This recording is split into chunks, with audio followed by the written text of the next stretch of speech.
Welcome back to another week. I am back home, back in my shop, and back with some furniture. I took a couple of days off after my long drive home and then went out searching for some pieces to refinish. I did come across this really pretty vintage dresser. I picked it up from a lady about 20 minutes away from where I live. And it was just one of those situations where you meet someone and they are just so sweet and so kind. And I was so happy that she posted it while I was looking and I scooped it right up. She said she had had this for quite a while but was downsizing. And I think she had looked at my page a little bit because she did mention refinishing and was really excited that it was going to go somewhere where it would be brought back to life a little bit. So as you can see, there are some pretty obvious issues that this piece has. I love the vintage Hepplewhite hardware, but as you can see very obviously, it is missing a couple of them. Luckily, I have all of the smaller ones that go on the top 4 drawers. These are actually 4 drawers. It's not 8 small drawers, it's 2 and 2, and then the bigger drawers down below. And I would really like to keep this style of hardware on this piece. I do have some very similar hardware from another piece that I had taken off months and months ago that are going to be a perfect fit. I think even the hole dimensions are the same. So I will be able to replace these bottom 4 drawers hardware with the appropriate style. One of the other obvious things that is a problem on this piece is the veneer. There are a couple of areas of veneer where it has completely come off and is missing altogether, as well as being pretty loose on some of the drawers. It's just been well loved, and that original finish has almost come off in some areas. I absolutely love the base of this piece. It is so sweet. I like these little angled legs. I like the bottom detail along the trim. And I absolutely love this little beaded detail along the front and along the sides of the top third of this piece. It did also come with a complete glass top that just sits on top to protect it. That's why the top of this piece is in such great condition. So I am going to completely refinish it and be able to provide that protective glass top to the new owner as well, which will be so helpful. I do kind of have an exciting idea of something that I think that I want to achieve with this one. I definitely want to keep a lot of the beautiful veneer showing, and I've kind of been itching to do a painted pattern yet again. I have done that in the past and it turned out absolutely beautiful, and I think I'm ready to pick up my painter's tape and really kind of embrace the creativity yet again. So stick around and come with me this week as I completely transform and bring this piece back to life and get to flex some creativity with this one.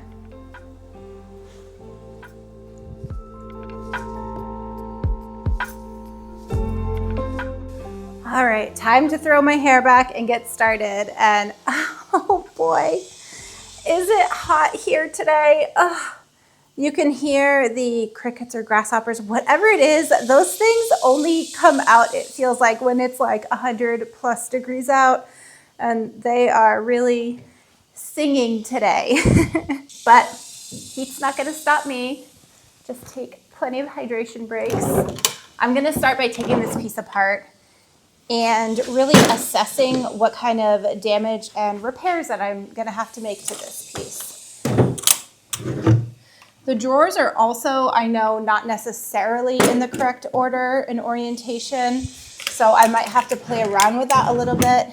And based off of the look that I'm wanting to do, I need to figure out what spot these drawers go in before I get to planning that. It is pretty dirty and dusty in there, but that's an easy solution. Nothing a little bit of soap, water, and a good vacuuming can't fix.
After cleaning everything very thoroughly, I'm going to grab my glue syringe and wood glue and start working on getting the loose veneer tacked back down. It's mostly around the edges of the drawers on this piece, so after applying a little bit of glue, squeezing it out, wiping back the excess, I can use a little bit of painter's tape, or on those longer sections, I will actually grab a long board and make sure to protect it with some painter's tape so that I don't stick it to the actual dresser drawer itself with the wood glue, and just clamp it in place to provide a nice sturdy anchor point for that veneer to attach back down.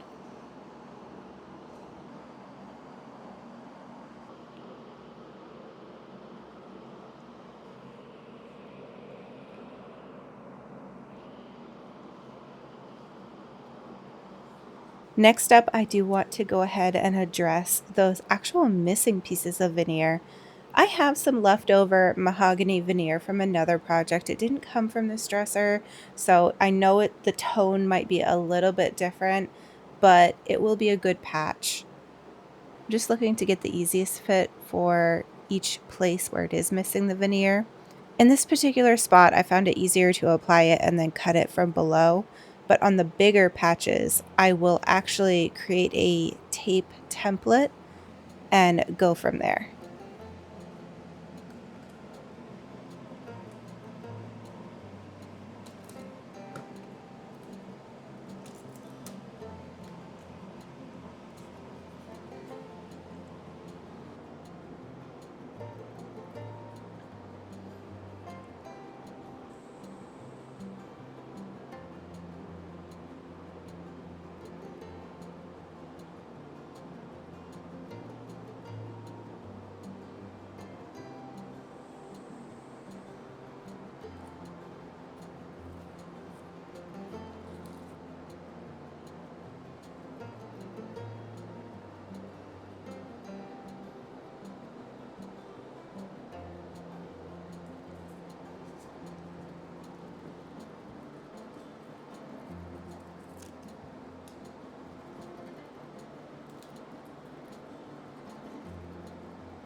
It's the next day and I got as far as I was going to yesterday.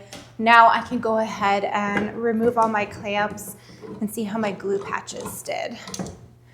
This particular one, I had to do a pretty big new patch of veneer on top, but it should sand down to be nice and flat when I'm all done.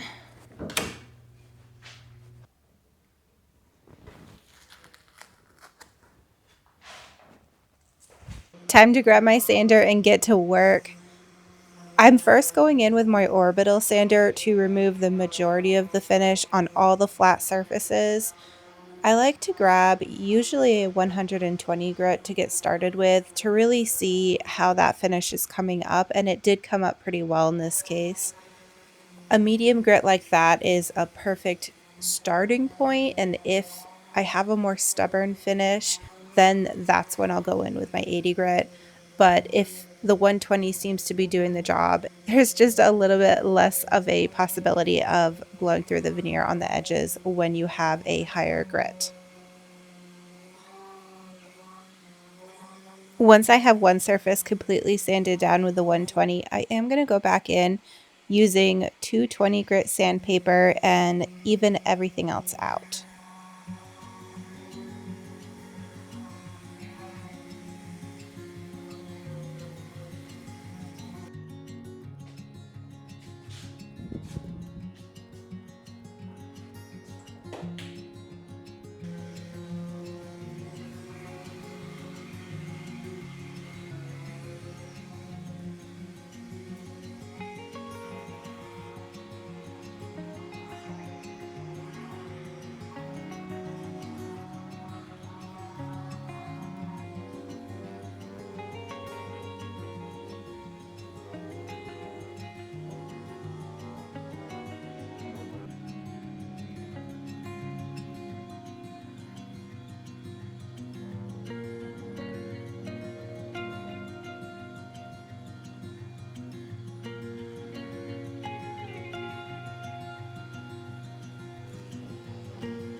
Now that everything is completely sanded down, I'm going to start the process by staining everything first. I think it will be easier to tape off for the paint color. That's not a very good glove. It'll be easy to tape off for the paint color over the stain rather than trying to tape off for the stain only.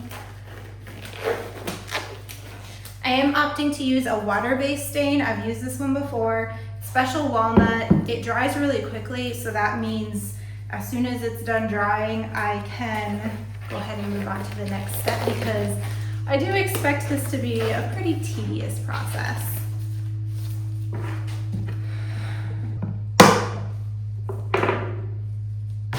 Because this product dries so quickly, I am going to work fast and in small sections and take it section by section wherever I can.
There's a couple different ways that I think you could go about doing this. I am going to go ahead and seal all the wood grain first. This will cause a little bit of, obviously, slickness because this is a satin top coat.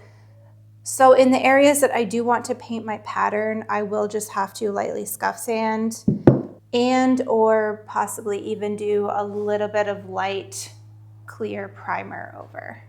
I am going to seal this with the drawers in, and I did already figure out the best location for all these drawers, and I did also label the backs of them so that I know where they go in the future.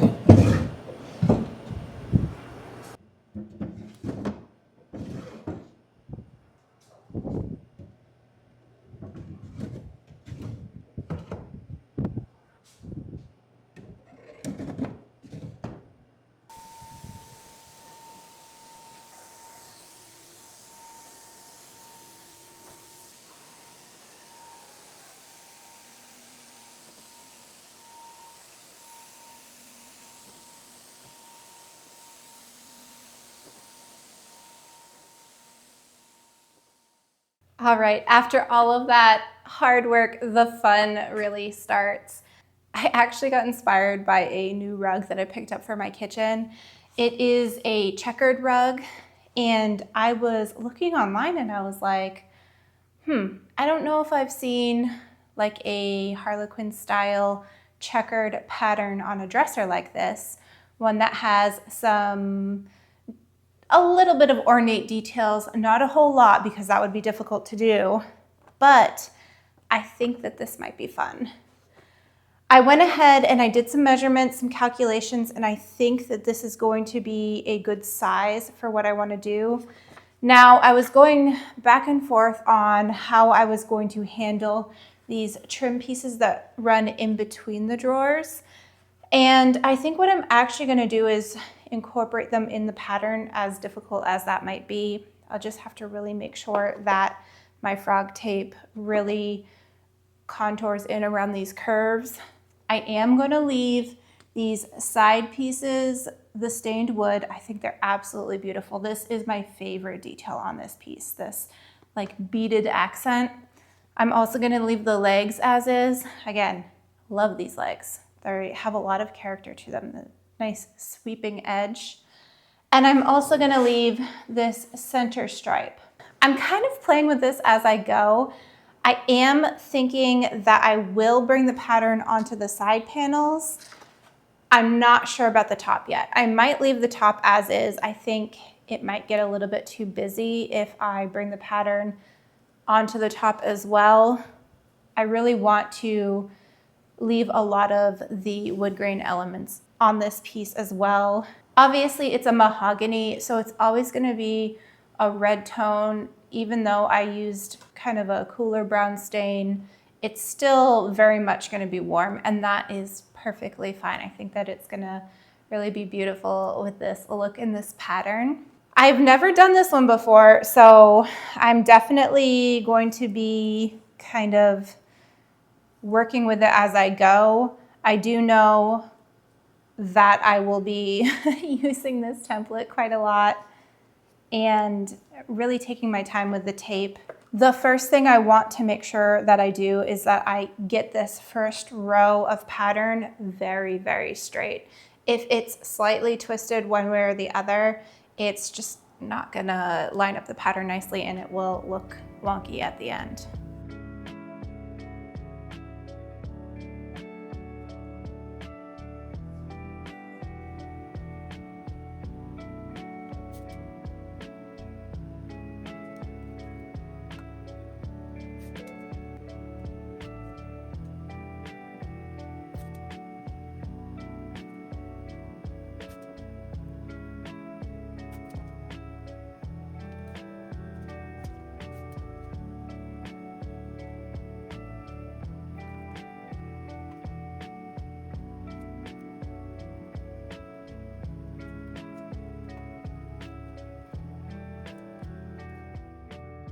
I'm going to very lightly and carefully sand all of the diamond areas that are going to be painted. I definitely don't want to disrupt the tape at all. So I'm gonna go really carefully around this area, but I just want to give it a little bit of tooth for the actual product to stick to.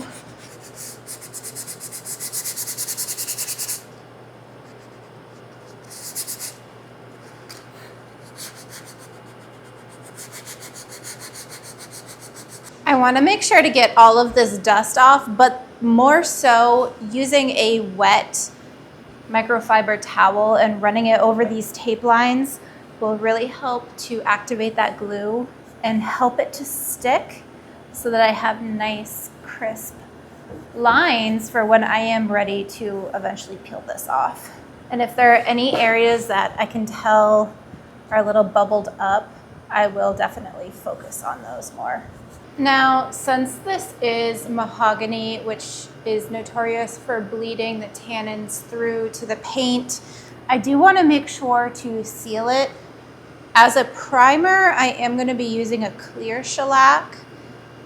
And since it's a lighter color of paint that I'm planning on painting these diamonds, I do definitely want to make sure to try to prevent this bleed through. The reason I chose clear is because if there were going to be any product that bleeds under the tape lines, I want it to be first this clear, which will hopefully also help to seal up the tape. That way, once I do get to the color, that clear will have already created a seal, if that makes sense. I don't know if I explained that clearly enough. I'm opting to use a disposable foam brush for this because number one, I can go with a light hand, but then number two, I can throw it away when I'm done and I don't have to try to clean shellac out of a paintbrush that I hope to keep in the future. I mean, it's doable, it's just a messier and stinkier process because you have to either use ammonia or denatured alcohol.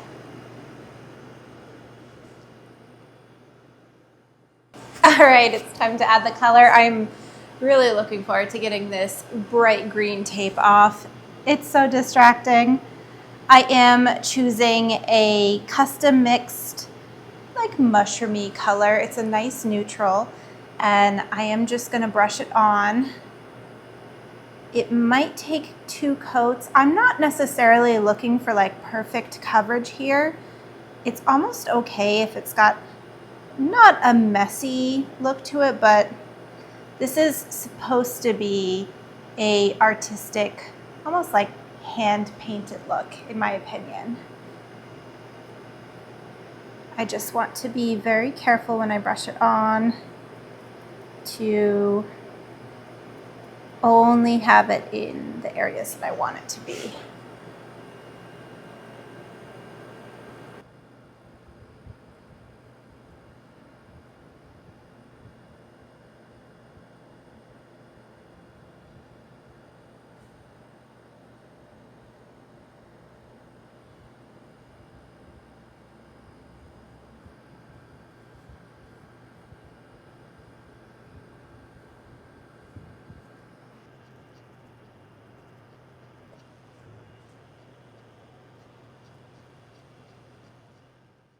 This definitely needs a second coat, so that's what I'm gonna work on. And then pretty much immediately once I finish with that, I'm gonna pull the tape up.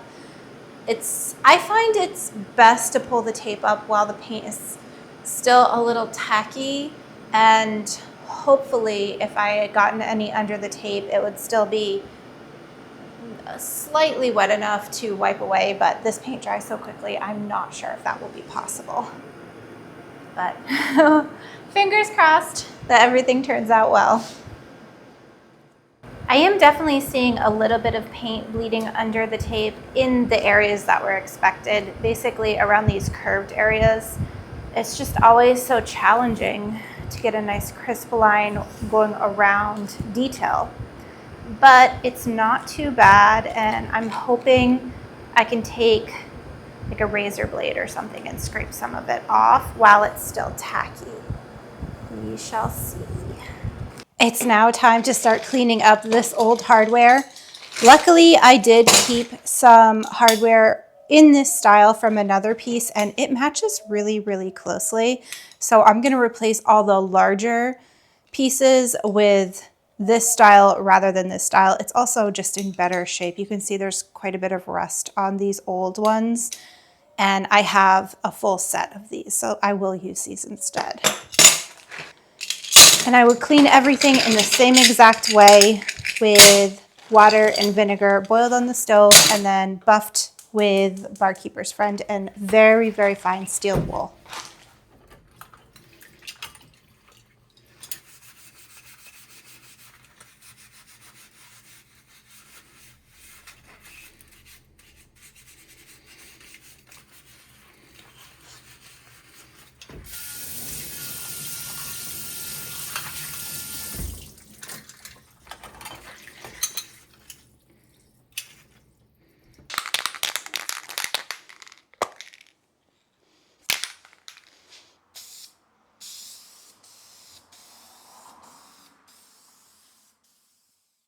The tape worked pretty well. There is some definite areas where it bled through, which was to be expected. What I'll do is I'll try to sand it back and touch up the stain.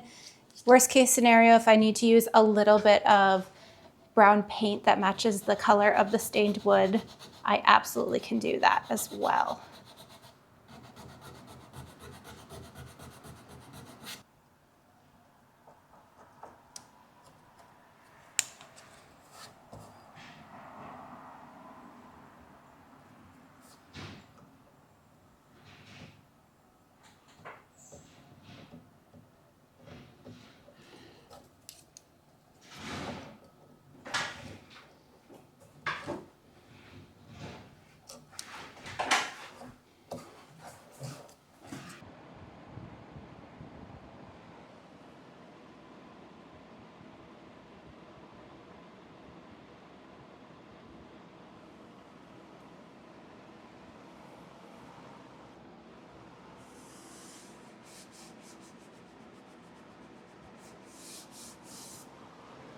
Some of the bottoms of these drawers were a little messy, so I went ahead and I cleaned them very thoroughly, vacuuming them and using a degreaser on the inside.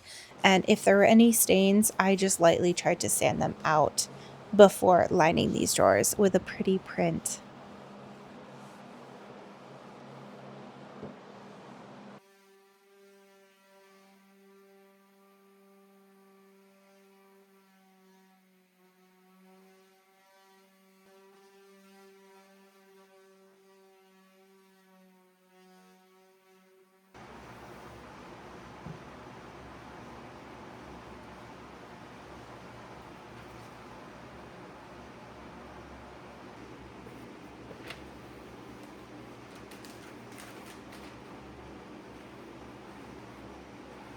That replacement hardware that I was able to source from my stash cleaned up to be a really beautiful finish after it was all scrubbed down and lacquered. However, the original top smaller hardware was more of a coated metal instead of a solid brass piece. So that's why it was rusting. And after I buffed it, there was more silver shining through than that brass color. So I just used a rub and buff and got those tones to look identical. And that's the last step. This is finished. Let's take a look back and remember what we started with. This was a pretty vintage dresser with some distress that needed to be repaired. The finish was failing. It was a little hazy, definitely chipping off in some areas, but I knew it had potential underneath it all.